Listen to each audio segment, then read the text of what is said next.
Studio One 7.2 just dropped, and while it's not a massive overhaul, it does hide some useful workflow features that you might miss at first glance. There's a brand new instrument, a few long requested fixes, and even one under the hood setting that could make your session smoother if you know where to look. In this video, I'll break down what's new, show you how each feature can save you time or reduce friction in your workflow, and of course, I'll give you my honest thoughts on the whole thing. So grab a drink or a snack, and let's dive in.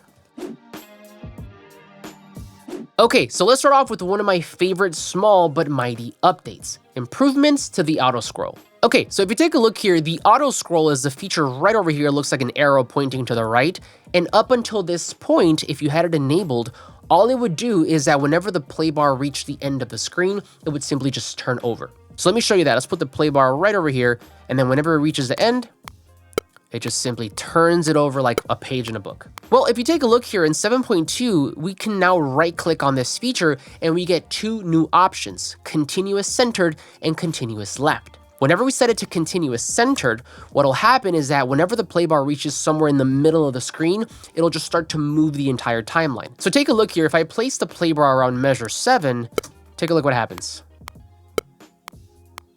The other option, titled continuous left, is just simply going to move the timeline much sooner whenever the play bar is somewhere near the left side of the screen. So take a look.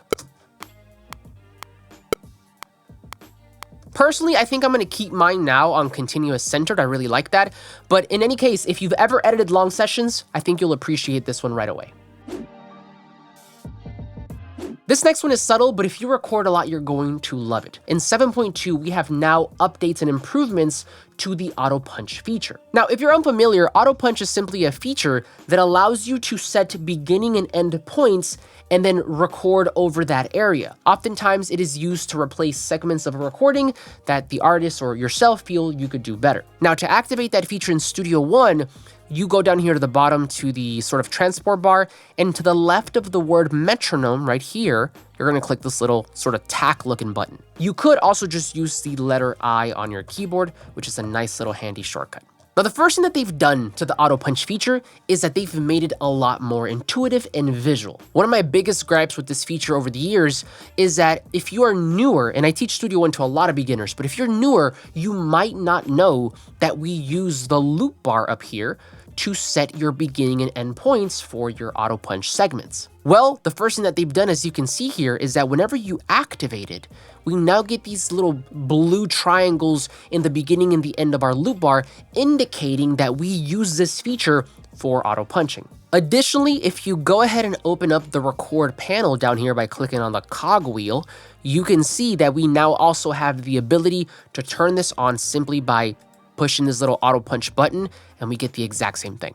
Now, two other features that are very closely related to auto punching are going to be pre-count and pre-roll. A pre-count is simply just a click counting before Studio One starts to record, and a pre-roll is going to push the play bar a certain number of measures or bars before the actual recording start point. Now, these features are not new, and I'll show them to you here in a second if you're new, but what I do want to point out is that they're also now here available for you. Before, and particularly with the pre-count, you had to click on the wrench icon and then activate it from this window, but now we have the ability to turn them on right from here. But okay, pre-count, what is it? If I click this on, I can now set a number of measures, and so let's just keep it to 1, and what'll happen is that whenever I press record, it's going to count, in this case, 1 measure, 4 counts, and then start to record. Check it out. 3, 4, record. Okay? And then a pre-roll, on the other hand, is simply going to push the play bar a certain number of measures. And so as you can see here, one of the other things that they've done is that they've made this also a little bit more visual. Now you get another little sort of gray rectangle bar at the top that you can drag, right? So for example, if I wanted to set my auto punch maybe right up here, and I wanted my pre-roll to be 1 measure, I can leave it there. If I want it to be 2 measures, I can do the same thing. Super, super helpful. And so the way this works is that if I place my play bar at the beginning here at the 8, press record, check what happens. Record, stop recording. Now finally, the other feature that they've added here is now a new post-roll feature, which essentially is going to do the opposite of the pre-roll. If you turn this on, you're also going to now get another little sort of gray bar up here, And what this will do is allow you to tell Studio One, after we're done recording the segment, I want you to stop at this point in the timeline. So using the same example, let's say that I wanted to record or auto punch in for this measure. I wanted to have a 1 measure pre-roll, meaning it's going to push the play bar back 1 measure. And then I wanted to stop a measure after the auto punch segment. This is how I would set this up. And now check out what happens. Record for a measure, stop recording, stop play bar.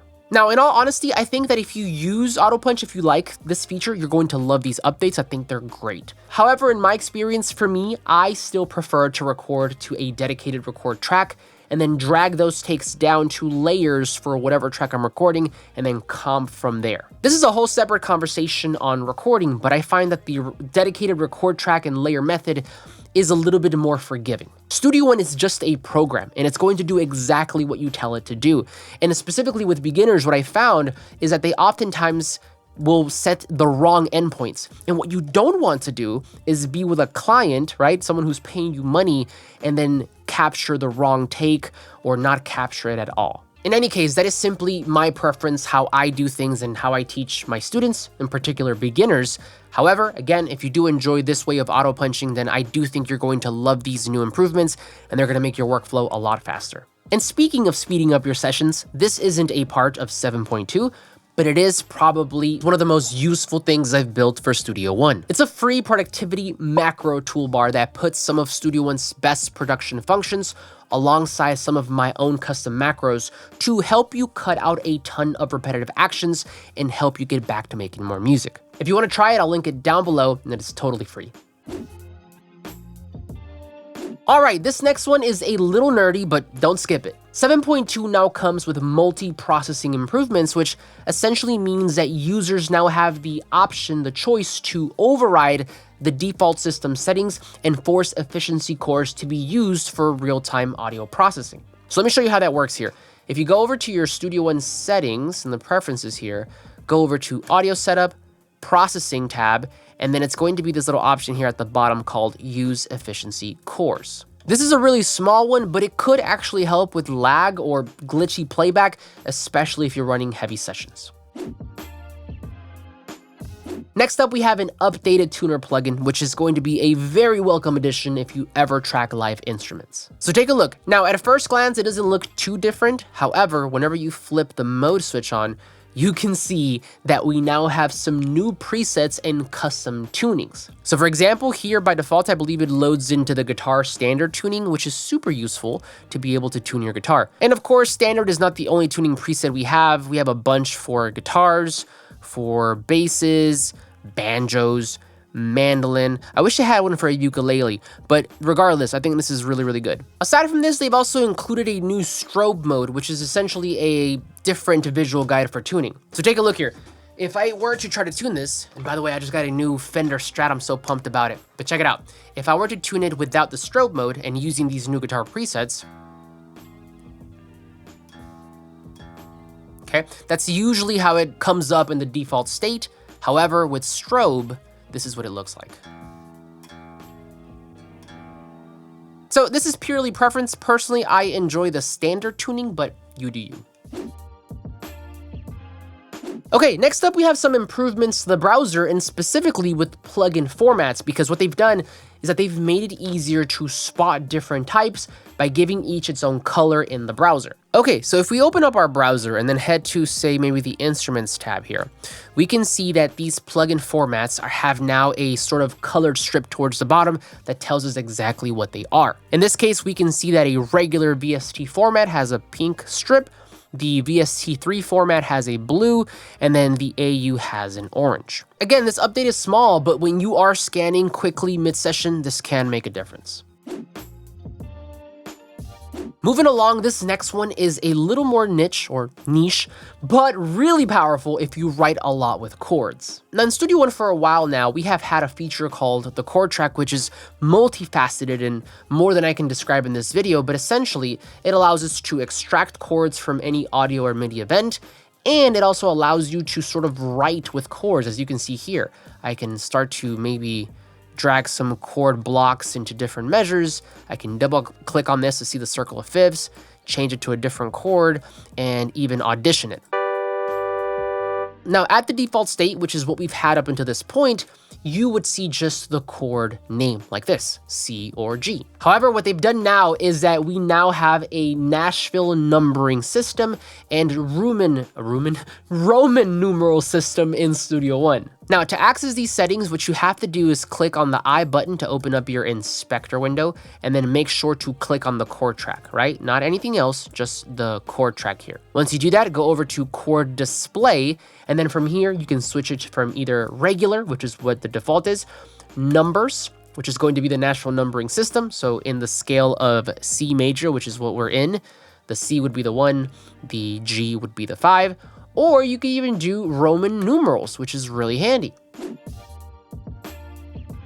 Okay, so now let's talk about the new instrument Sub-Zero Bass. Now, to access this new VST, you do have to download it first, of course, but once you do, it should be in your browser, instruments, and then under the personas section. So right over here, and then towards the bottom here it is. Okay, so this is a new VST, and from what I understand, as the name suggests, this is catered more towards like basses, sub basses, maybe electronic music. Let's take a listen.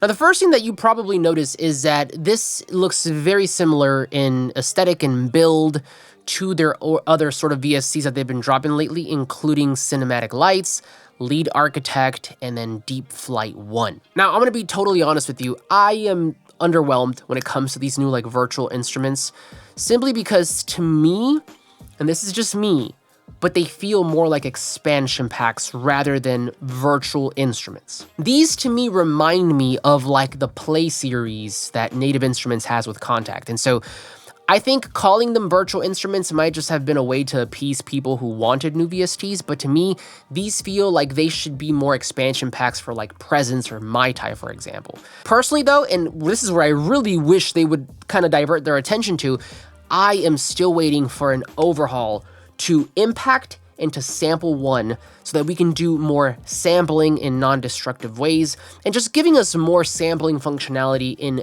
general. If you skipped any other virtual instruments and just gave us updates to Impact and to Sample 1, I would be more than happy. But as far as Sub-Zero Bass goes, I think it's fine. You might enjoy it, give it a try. Okay, and finally, a quick note here for Windows users. There is now a native Windows ARM version of Studio One, which is in public beta, but if you use that, then that might be exciting news for you. So yeah, solid little update, and it is included, I believe, if you own a perpetual license of Studio One 7 Pro Plus, and you are within, I believe, like your year, don't quote me, but I believe that's how it works now, or if you are part of their Pro Plus subscription. So just make sure to hit update the next time you load Studio One and you should be good to go. Now, on the other hand, if you are brand new to Studio One Pro 7, there is still a ton of core features that you might have missed. I've put together a full walkthrough of the original 7.0 release, which had a lot of production features. So if you want to see that and have me break everything down, then you can watch that video right over here.